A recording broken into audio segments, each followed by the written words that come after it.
Good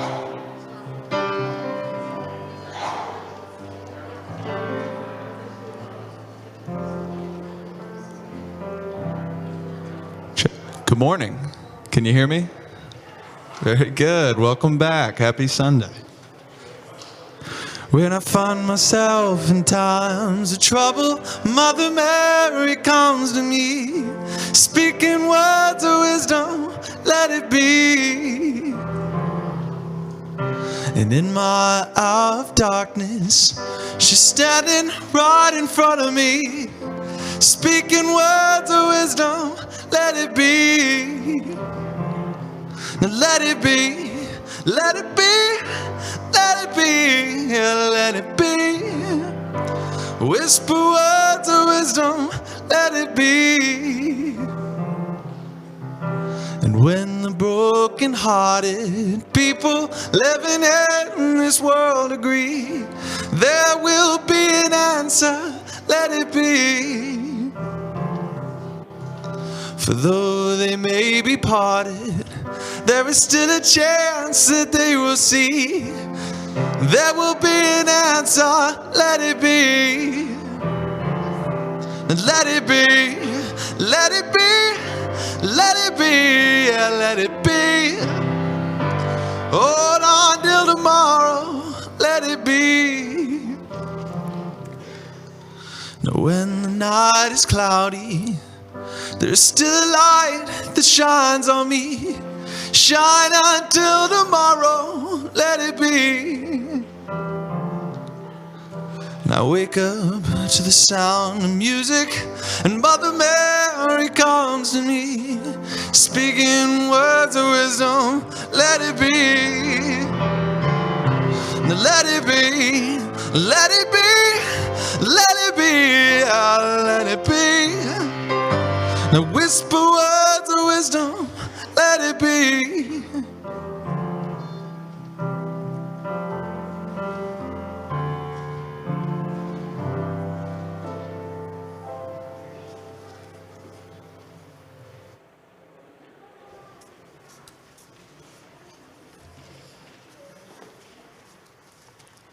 Good morning and welcome to those of you joining us virtually and those of you present here at All Souls Unitarian Church of Indianapolis.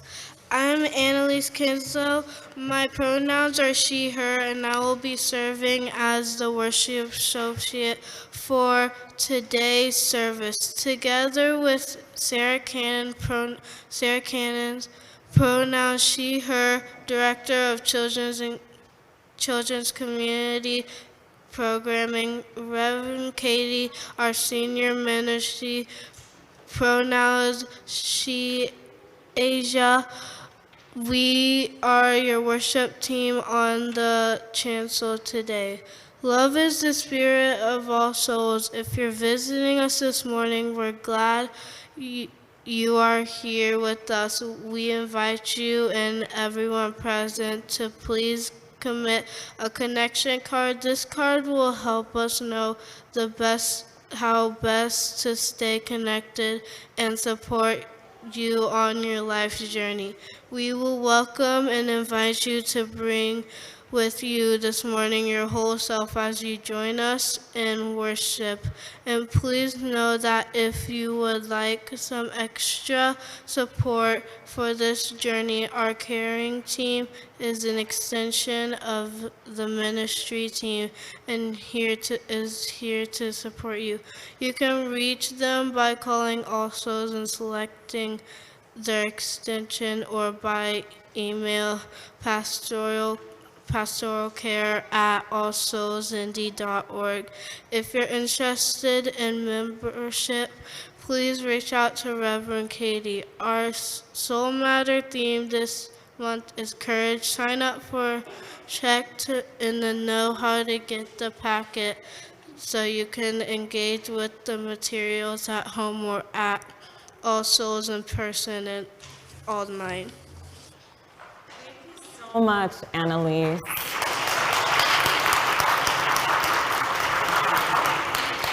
I'm really glad that you said yes to joining the worship team. And Alex, welcome home. It's good to have you back. Few quick announcements. We know COVID transmission is low, but we're still requiring masks right now in the sanctuary. But you are welcome to unmask when you're in Harris Hall and you are drinking your coffee. You may have noticed on your way in near the coat rack that there's a whole bunch of furniture with signs on it. If anything calls to your heart, please take it home. If you know that it calls to a neighbor's heart, please put it in your car and send it to a neighbor. Otherwise, it is going to be donated, which is also awesome. And if you're willing to load up a truck or a friend's truck with everything and take it somewhere to be donated, please do come see me because we would appreciate that too. We're having a congregational meeting after service today. So when we're finished with service, please go out to Harris Hall. Members, check in and get your cards so you can vote yes or no. One color is yes, one color is no. We will have discussion about the motion. It is healthy for us to talk about our concerns and our questions. So there will be some time for discussion if needed. Speaking of voting, democracy is central to our faith. Please make sure you are not dropped from the Indiana rolls. Check by October 11th, because we want to get that fixed so that you can vote in the next election.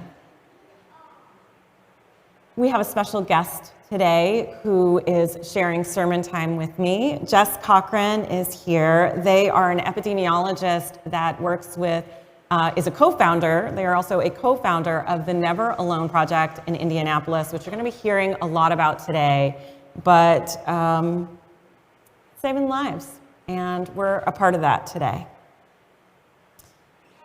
I'm also present to the grief in our community as we all mourn the loss of Kelsey Kennedy. Kelsey was Nancy Renner Clear's daughter and the Reverend Bruce Clear's stepdaughter.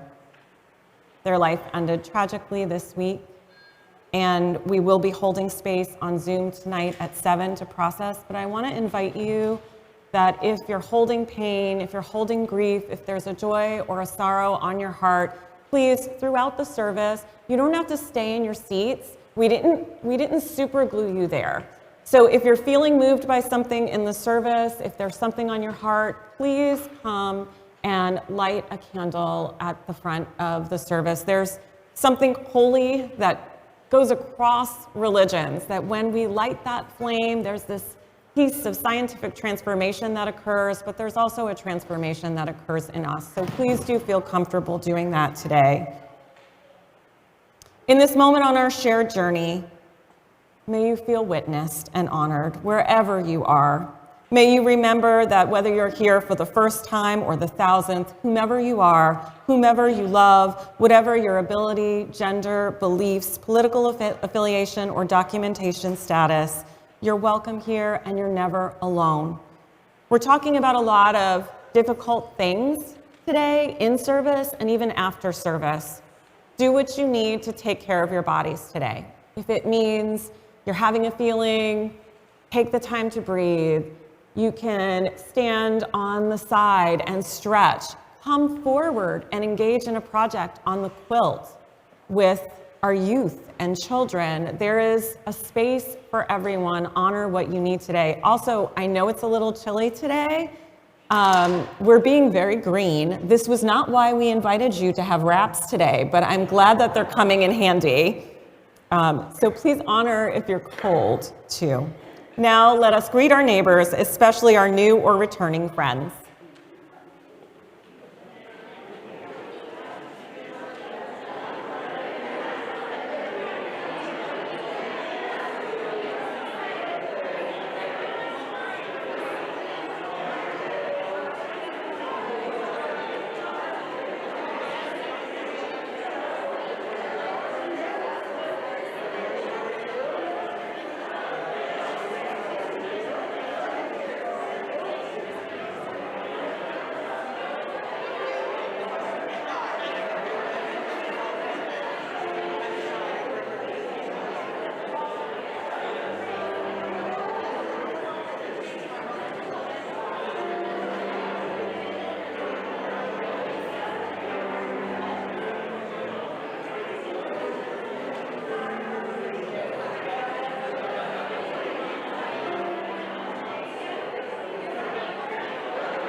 you so much, Alex.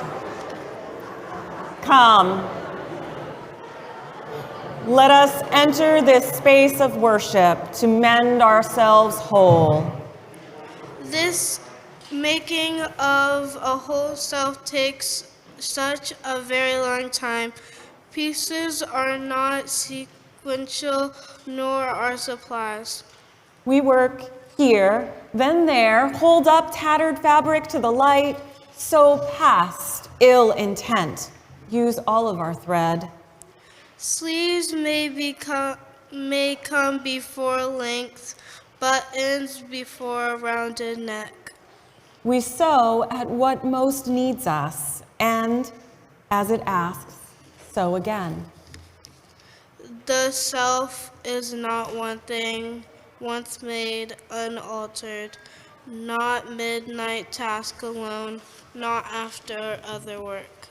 It's everything we come upon, everything we make ours, all this fitting of what once was and what has become. Come, let us sew, let us mend, let us worship.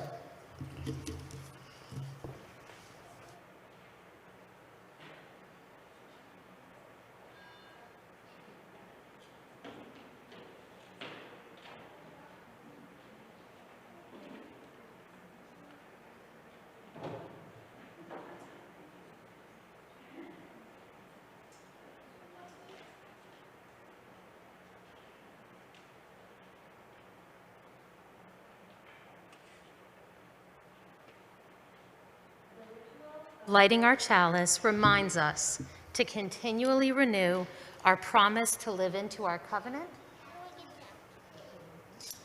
Perfect. You can put it right there. To put love in action and to live out the community of love and justice we aim to be. Please rise in body or spirit as we say these adapted chalice lighting words from James Villa Blake, the same words we have spoken since 1903. And much gratitude to Colin Elsmore for lighting our chalice this morning.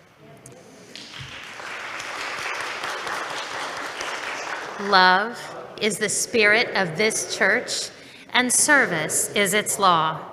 To dwell together in peace, to seek the truth in love, and to help one another. This is our covenant.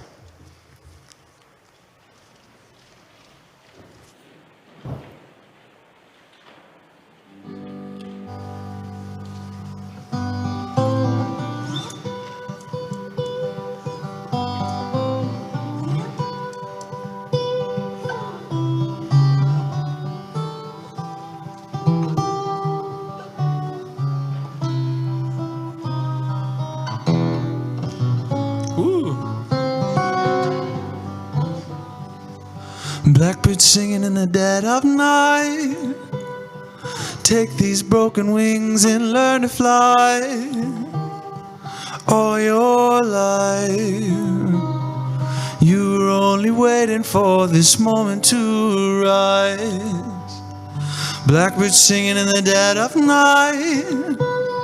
Take these sunken eyes and learn to see. All your life you were only waiting for this moment to be free. Now blackbird fly, now blackbird fly, into the light of the cold black night.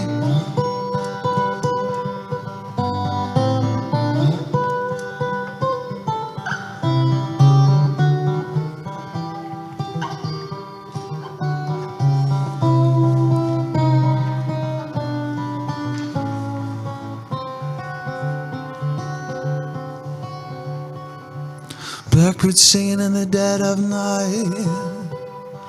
Take these sunken eyes and learn to see. All your life you were only waiting for this moment to be free.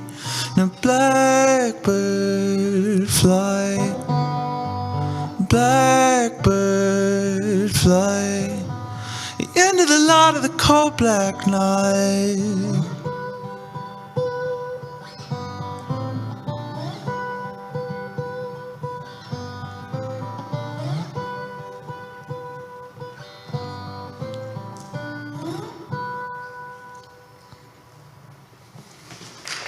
Oh, thank you.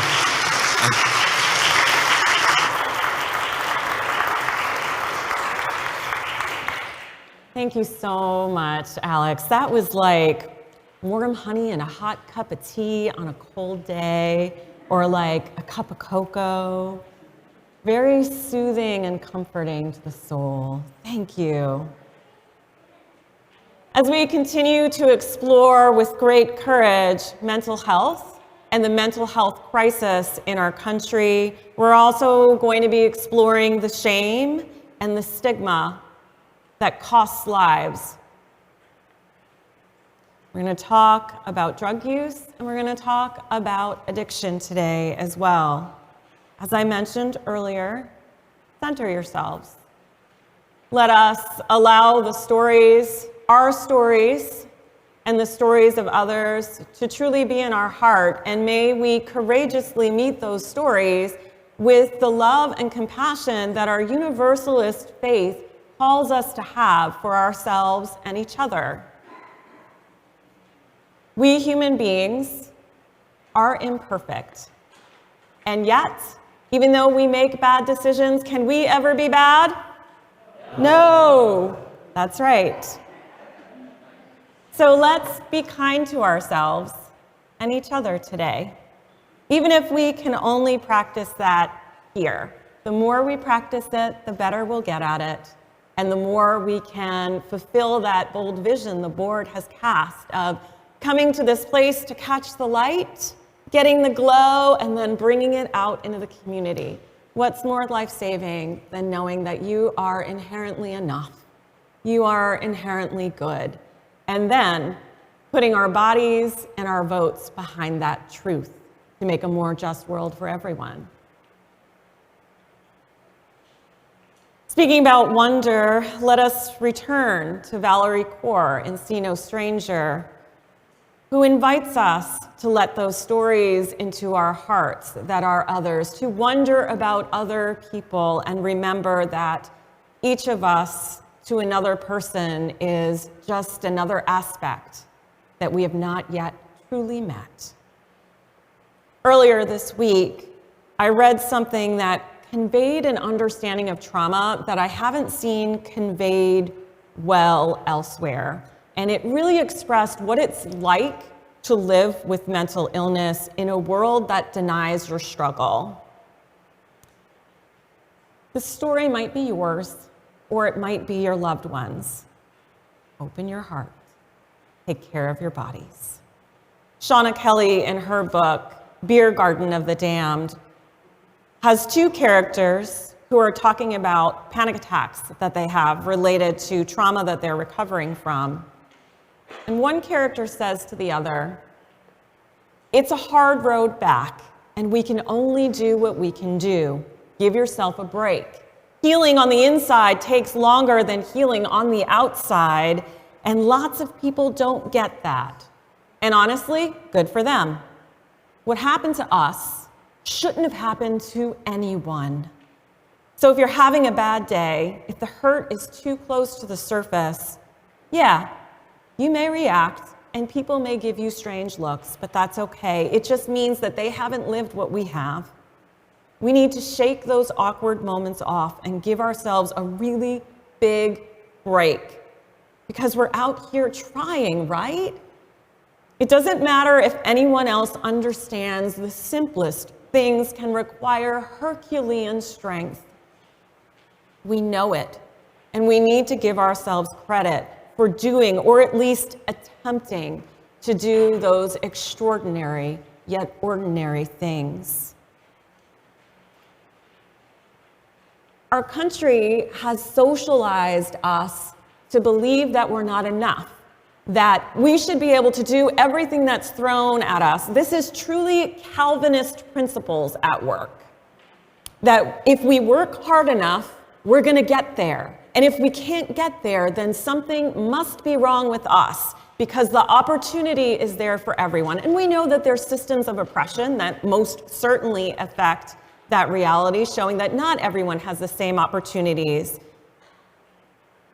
And it's deep. It is so deep in our psyches this notion that if we can't do everything, if our lawn isn't perfectly mowed at the end of the week, if we can't give the same things to our children that other people can, that it must be our fault.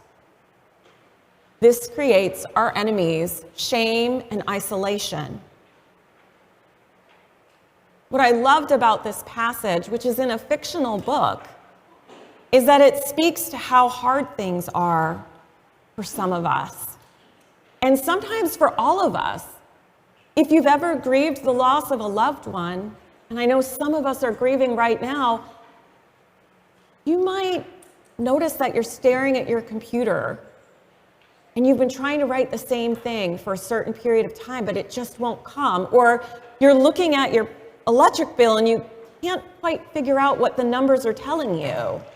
These are some of the ways that everyday things become difficult when we're hurting. Sometimes it's almost impossible to get out of bed, and just getting out of bed and making a cup of coffee is an epic win for the day, and that's enough. How do we normalize that mental health days are health days? That we need that time and that space to be fully human, that having a therapist shouldn't be a privilege. Everyone should have access to mental health care as maintenance care. Because taking care of ourselves includes taking care of our mental health. COVID has been really rough. For those of us who already wrestle with mental illness, it may have compounded things for us. And for others, you have had an experience, or we have had an experience of not being able to do all the things that we could do before COVID. And that's continuing for some of us. Everything is harder. Our brains have changed, life has changed, and we are trying to figure out who we are in this new world and how to be in this new world. And things take longer. They're harder. They're more difficult. So what is our religious mandate in this world? Religiously, how are we called to be, act, think, move, create? For a few weeks, I've been talking a little bit about Rob Eller Isaacs and his work on calling Unitarian Universalists to work within, among, and beyond. So within ourselves, among our families and congregations, and in the wider world. And that's where these raps come in. Does anyone know the root words of religion and what they mean? It means the root words re ligare, to bind together or to bind upon, to sew, to mend, to wrap. When we're first infants, we are swaddled. We are bundled tightly to give us that feeling of remembering what it is to be connected to another in the womb. When we wrap up, our bodies remember that feeling. We are binding back to ourselves, but also there's this sensory memory of remembering being inextricably connected to something larger. There's something also science-y that goes along with wraps that can help bind us together. Now, normally I just have my iPad, and just like we shouldn't have cell phones at the dinner table, we also normally don't have them out in service unless we're tweeting awesome things. But today, I have mine out because I wanted to share with you the Wrap app. Say it, Wrap app. If you can say it 5 times fast, you get extra points. But Wrap is short for Wellness Recovery Action Plan. And the Wellness Recovery Action Plan story, if you look at their website, it says that it began in 1997 when several dozen individuals in the state of Vermont who had been living with serious mental illness and working hard to feel better, gathered for an 8-day gathering. And there were some professionals there as well. Mary Ellen Copeland was among them, and one of the folks helping to lead and coordinate this gathering. And at that gathering, this group of fine folks came up with the Wellness Recovery Action Plan. Everyone should have a wellness recovery action plan. It's part of our within work, and it's also part of our among work, because we can share our wellness recovery action plans, and we should share them with someone. Now, for some of us, we might, on our birthday, look at it and review the information to make sure that it's still current. But for some of us, we might look at it a lot more frequently than that. So here's a little bit about the plan. There's a daily plan, and it asks you, as you're setting it up, to reflect, what are you like on your best day? And for me, on my best day, I wake up, it's 5 a.m., I'm making coffee like my mom does, I'm doing a little salsa, I'm singing, I'm dancing, getting ready for my workout, sort of like a Latina Disney princess. Like, that's at my very best self. My schedule's flexible, it's balanced with activities, I've got plenty of family time, and that's a best day plan. Well, we know that life isn't like Disney. So there's a tab for stressors where you can outline, like, what really stresses you out. For me, being catcalled on the street, being harassed for being my identity, working too much. Those are just a few things. What might be some things that are stressors for you? And you can yell them out. We can yell out in church sometimes. Bad drivers. It's a good one. That can activate your nervous system, right? Doctor appointments can be extremely stressful. Welcome back, Crystal. It's so good to see you. Angry people, right. If someone's really angry and they're yelling at you, it activates your body. These are good stressors. And then it asks you, when you're activated from stressors, what do you do? So who do you go to? Can you go out in nature, take a nap? It helps you think through some ways that you can recalibrate. And as you continue, it also talks about what are the early warning signs that you're starting to get into trouble.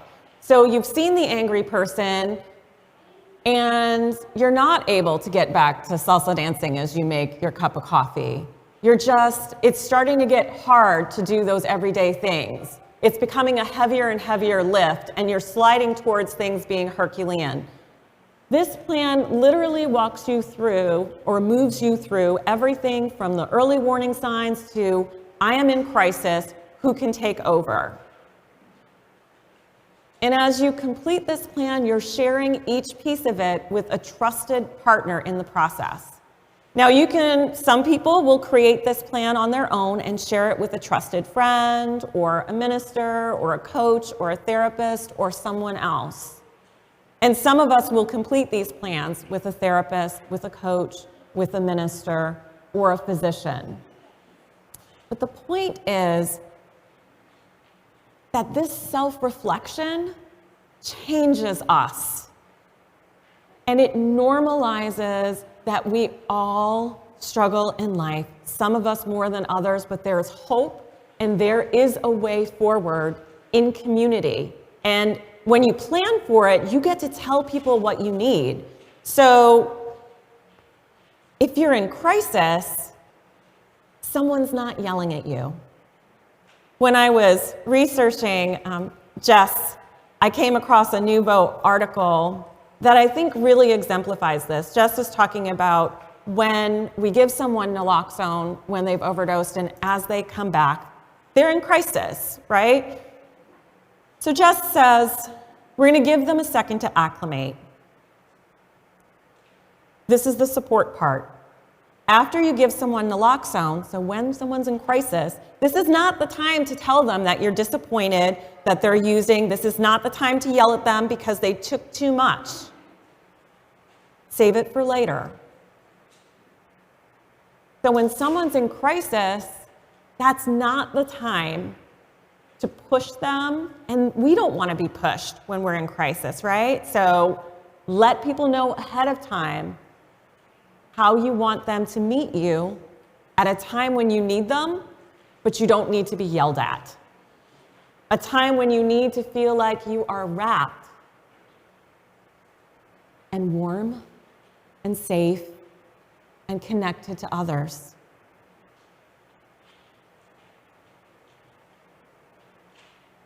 Honoring or saying that we honor someone's inherent worth and dignity is a wonderful thing for us to strive for each and every day, for ourselves and for others. But unless we have tools, we don't know how to build that world. Today, Jes and I are each offering you tools to honor the inherent worth and dignity of ourselves and of others, and to truly, truly, courageously build a different world. People are dying in Indianapolis every day. They're dying because of preventable overdoses. They're dying because of untreated mental illness. They're dying because stigma, shame, and blame have cut them off and left us. Let's be real. This is us. This is all of us without a wrap, without security. As we move through this day, remember your wrap. Remember that once a week we come together to mend ourselves back together, to bind ourselves back together as a community, and that we are never truly alone. The same thread that makes up our wraps that we use to mend over and over again connects us to each other and connects us to the larger world. When things get tough, pull on that thread. Reach out. Call me. Call the pastoral care team. Call each other. Activate your wrap plan.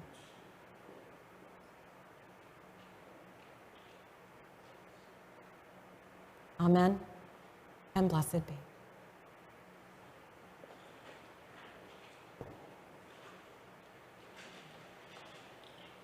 Almost lost it.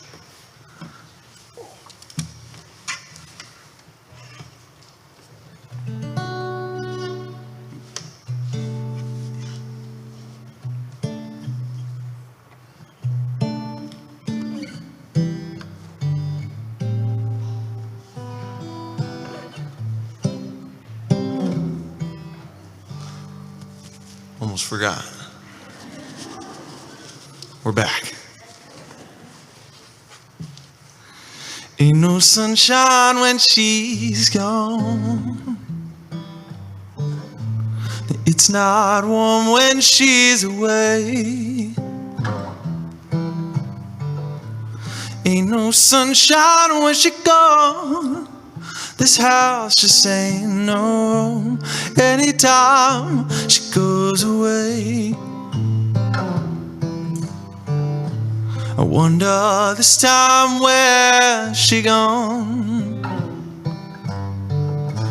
I wonder if she's gonna stay. There ain't no sunshine when she gone.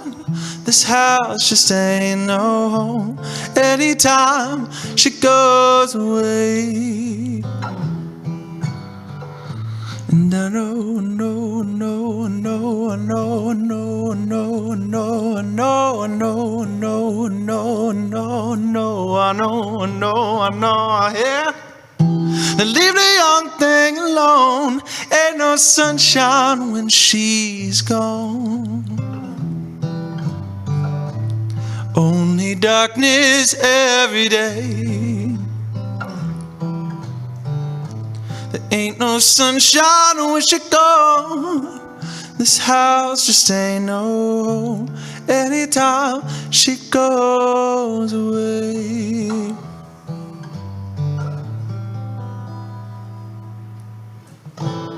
Thank you.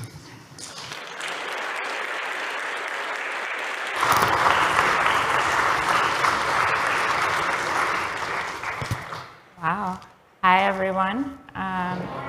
Good morning. Thanks for having me. I've been sitting up here watching these delightful children, and I know it's a really heavy topic, but if anyone gets in the feelings, I would watch the gluing that's happening up here because it's awesome.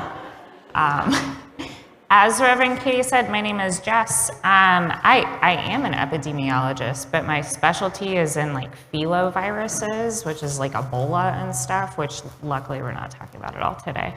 Much more complicated. But also my spouse and I founded a harm reduction agency. I'm gonna stay away from this mic.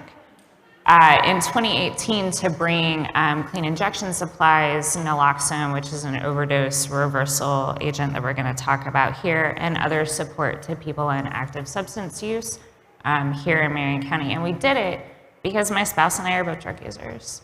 All of our friends are drug users. Everybody I know uses drugs, right? I'm up here, I have even my uncovered cup of coffee that I'm hoping glue time doesn't interrupt, sitting there, right? Because caffeine, also, it's a stimulant, right? So all of us, most of us, I would say, most people are engaged in using things that alter the way that our bodies work, right? Unfortunately, what we're seeing here in India and what we see really around the world right now is that some of the ways that those of us who are engaged in illicit substance use, right, those drugs that have been criminalized, don't have a way to engage with those safely. Right? So when we're talking about mental health supports and things, it's important to understand that for us, those are those supports because other supports are not necessarily available, right? And we can talk about all of the ways that the overdose crisis and the war on drugs and criminalization and mental health care and insurance, and I mean, we could have the whole conversation, but that's a long presentation. That's not what we're doing today, thankfully, right? But at its core, what my spouse and I started when we started the Never Alone Project was really an attempt to both normalize people in active substance use, right? Not as drug users, not as people who would otherwise be criminalized, but as people, right, in our community. And also to start providing what we talk about as harm reduction services. Harm reduction it's the way that we talk about looking at a reality that has both cost and benefit, sometimes much more cost that we can see than benefit, and saying, I accept this as it is because it isn't mine to change for whatever reason, right? Because it has to do with somebody else and there are changes that only that other person can make, or because they have to do with big structural things, right? Sometimes we boil it down and give examples when we talk about things like seatbelts, right? Cars, inherently dangerous. They kill a whole bunch of people. They're destroying the ozone, carbon emissions. They go really fast. Our lives are much busier because we could go on and on, right? But what do we do to minimize some of those risks? We have speed limits, right? In some places, they do emissions checks on your cars. You wear a seatbelt so you don't fly out the window if you hit something in them. Right? Are they still dangerous? Yeah. But here we've put into place some safeguards because we've looked at that danger and we've said, I still need to engage in this. We look at substance use in the same way. So for our friends who are engaged in active drug use, a lot of what we talk about with harm reduction is simply meeting people where they're at. And this is something that Reverend Katie was talking about a little bit. We know that when we start talking about drugs and mental health, right, when we start talking about some of the barriers that come with lives that include challenges with mental health or active substance use, we start talking about a lot of stuff that people don't want to talk about with folks, right? We know that it can be counterproductive sometimes to have these conversations with a physician.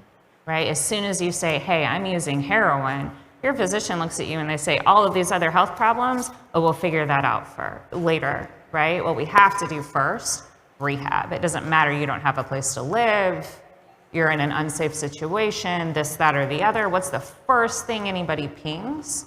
It's the substance use, right? And it's concerning, yes, but it's also not always the first piece to that puzzle. And in the same way, it's difficult to have conversations with caseworkers, mandated reporters. People who use drugs can be good parents, right? We don't need our children taken.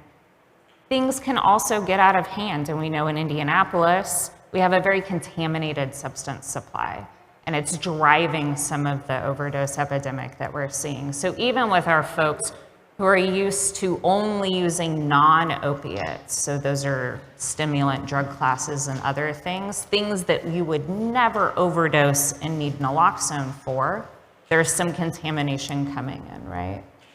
So when we look at sort of like that totality, what we're looking at in harm reduction world now is because we can't have these conversations, we don't go to doctors and talk about these things, we have a lack of community support without punitive potential consequences, things just get more and more and more out of control. And here we are where in the US, more than a 747's plane full of people is crashing and dying every day from preventable overdose. That's a lot of people. That's a lot of people, right? And it's all caught up in this inaccessibility of just pure conversation and us being able to meet people where they're at and say, look, here are barriers to you being where you want to be, and here are some of those strengths and supports.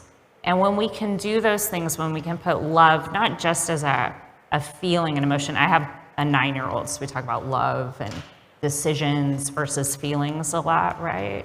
Harm reduction looks at radical love as a choice. It's what I decide to do every day as part of my community, right? I'm gonna meet you where you're at, even if I don't like what's going on, even if what meeting you where you're at gets me or you is nothing, except you knowing that you've got somebody who isn't gonna tell you what to do, because I just don't actually know what to do sometimes, right? But that practice of saying, hey, I'm here, what we know is that in this context, even with our participants, and we serve about 7,500 people in Marion County with clean use supplies and naloxone and fentanyl test strips and limited case management that we can do.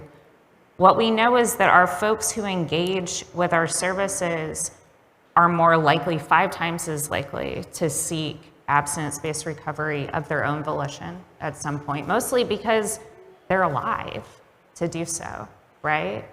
That they're much more likely to seek going to a doctor and being put on some sort of medication-assisted treatment for opiate use disorder or for anything else, right? That they are engaged in their communities.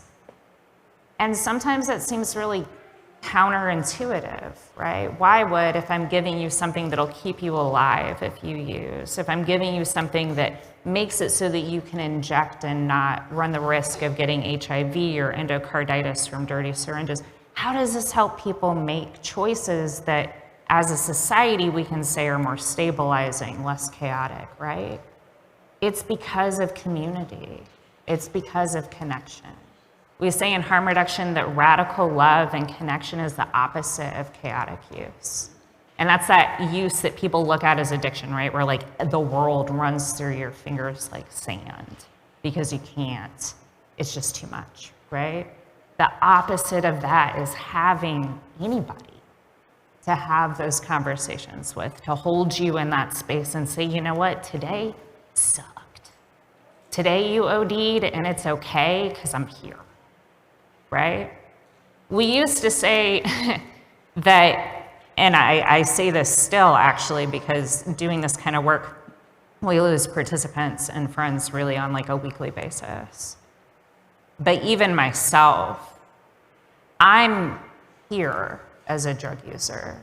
I've overdosed and I'm still having this conversation with you today, right? It used to not be that way. Before 2015, we really didn't have naloxone in the United States. It was brought here by a drug user. His name's Dan Big. He unfortunately passed a couple of years ago from a fatal overdose. Again, even those of us working in this field, we don't talk about it, even amongst ourselves sometimes, right? I'm at the co-director of a nationally known harm reduction group, big, fancy, whatever, it doesn't matter. But I even struggle to have these conversations in my own home because that internal stigma is so out of control sometimes, right? So 2015, we get naloxone. This stuff is super interesting. They made this stuff in the 70s for tiny babies whose moms have too much pain medication that might cross the placental barrier during labor, right? We didn't know this. So it's been FDA approved since way before I was born, right? 2015, it's approved here. We can have it in Indianapolis. And it's fascinating stuff. It's actually made from an opiate, just like heroin, morphine, all those other types of opiates, but it's an agonist. So your brains are really fascinating.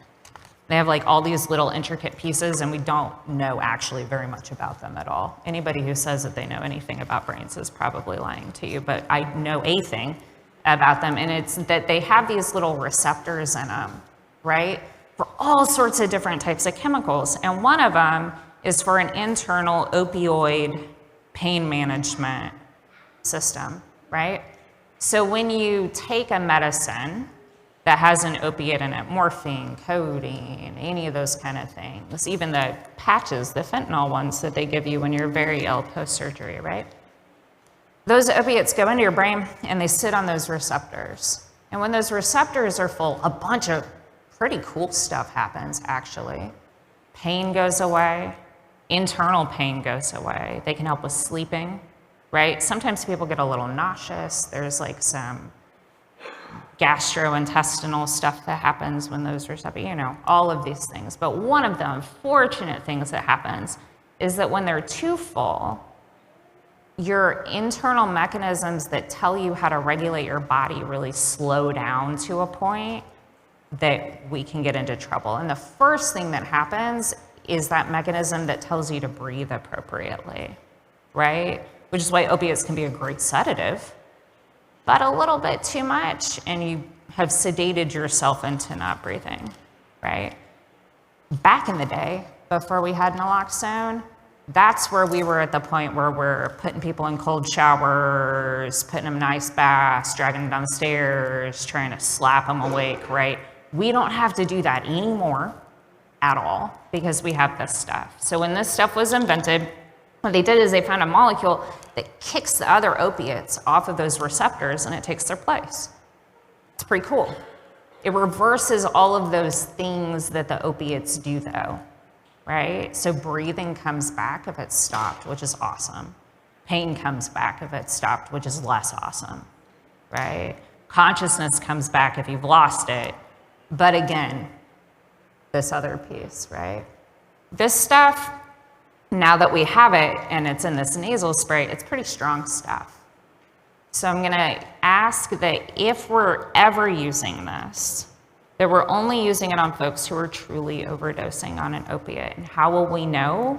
It's because breathing has stopped or is super irregular, and we're gonna check for bluish or grayish tints on mouth, nail beds, and they're not gonna be responsive.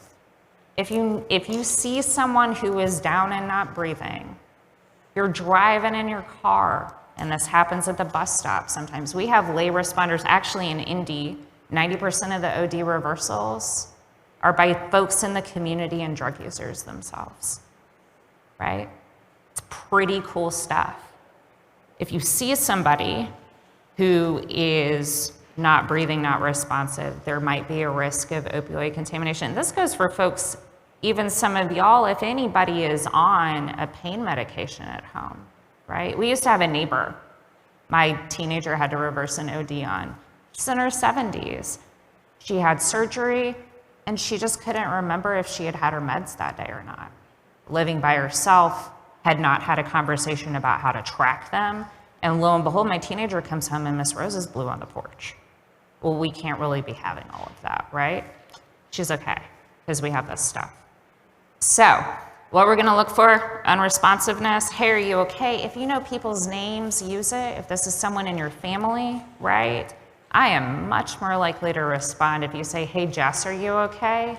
than if I'm on a bunch of pain meds and I'm like, I'm fine.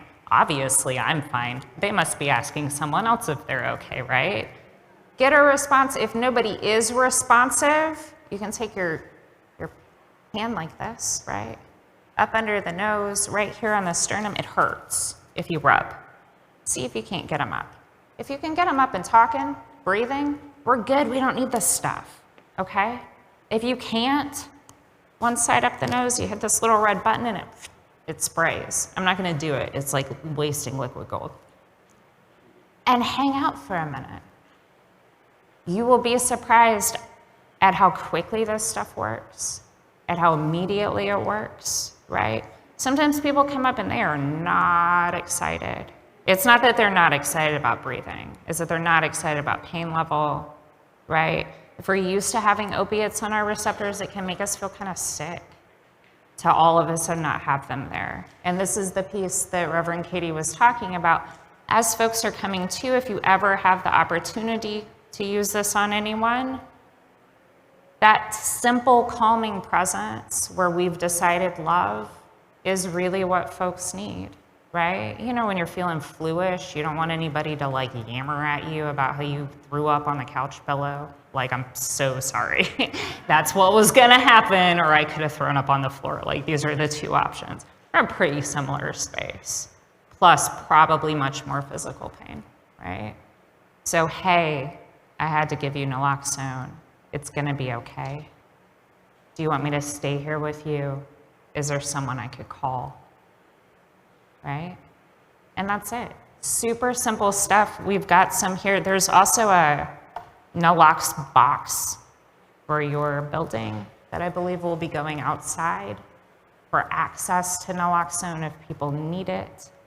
But outside of naloxone, really, if I can just impress on folks that the life-saving measures of naloxone, I can't even begin to sort of express how meaningful and how much this changes the game for those of us who are in active use. But the other stuff, this is one of the tools, right? But the other big tool is maybe this framing of whatever this is, whatever is going on with people that you may know or that you come into contact with, that you work with, that are in your home, who are in active use, that the drugs there are a support and that we don't change the needle there at all unless that support also comes from community, right? If we know that naloxone is something that someone else has to give you because you're not conscious, that means you can't use it on yourself, right? If you're out because you've overdosed, you could have 1,000 doses of this in your home and it doesn't matter. We have to have other people, or this, and the doctors, and the rehab program, and all of the rest of it doesn't mean anything because we die alone. And that's all that we don't want to do, right? So I think Reverend Katie is going to pass some out. If folks need any, please take it. If you don't need any now, but you know that at your place of work, if you are in a school working with anybody and you would like access to naloxone later, let Reverend Katie know. And that way we can make sure that everybody gets connected. Just want to say thanks again for hearing and listening and having these conversations. This is what it takes to destigmatize not drug use, but drug users, right? Because the one we can have feelings and thoughts and whatever about, but us as people, we deserve to live simply because, right? And we deserve community. So I guess that's it. Thank you all. Thank you so much.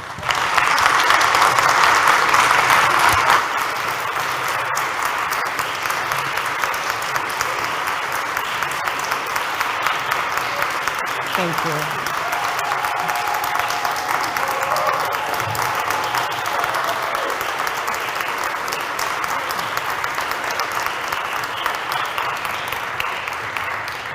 Thank you for being here, Jes. Thank you for all the work that you and your spouse do in the community.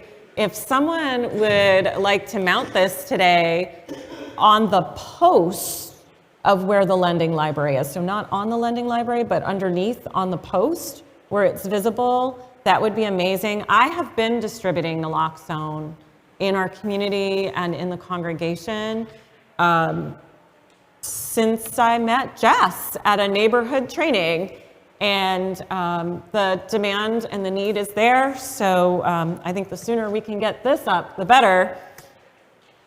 Our Share the Plate today is also the organization that Jes and their spouse co-founded.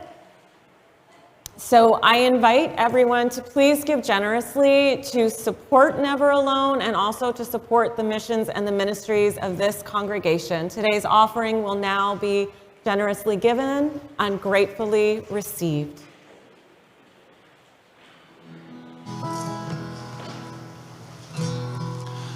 I believe the order of service says it should be "Don't Let Me Down" right now, but I'm gonna make a game time decision and change the song.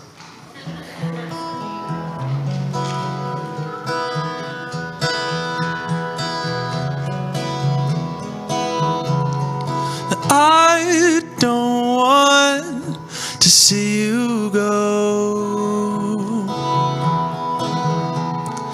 I only wish to watch you grow. Now tell me, is this too much for you? For you, for you, for you.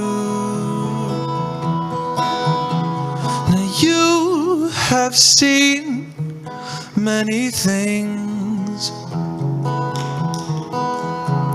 Wiser men say most foolish things. Tell me, is this too much for you? For you, for you.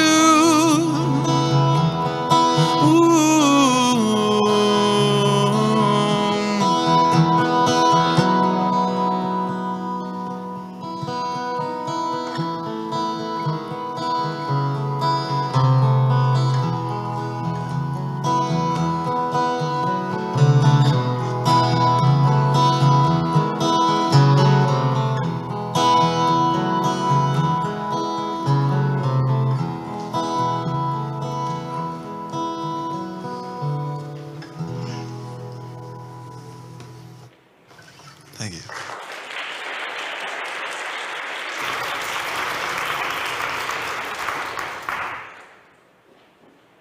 We prepare to leave this space today with these adapted words of Nancy Schaefer that you may recognize. We met today to mend ourselves whole. We worked here, then there, holding up our tattered fabrics to the light, sewing past harmful intent. We did not use all of our thread. There is more to share.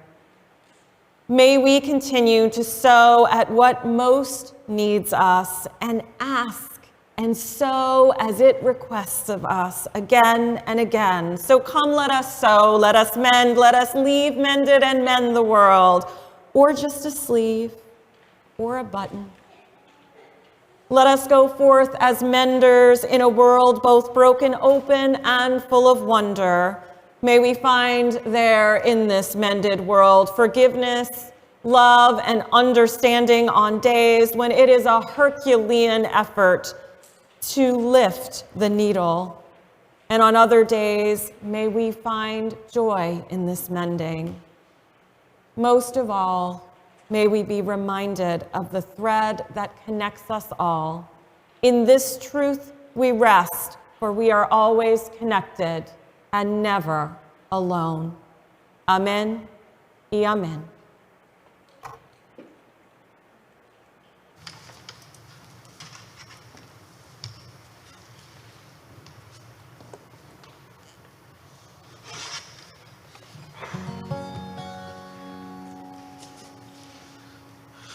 I see trees of green and red roses too.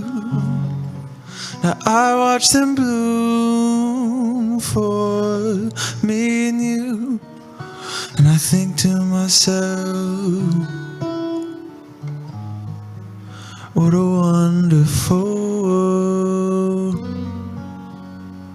I see skies of blue and clouds of white, the bright blessed day and the dark sacred night, and I think to myself, what a wonderful world. The colors of the rainbow are so pretty in the sky. They're also on the faces of all the people going by. I see friends shaking hands, saying, how do you do? Now all they're really saying is, I love you. I hear babies cry, and I watch them grow. They'll learn much more than I will ever know. And I think to myself, what a wonderful world. Yeah, I think to myself, what a wonderful world. Thank you. Enjoy your coffee.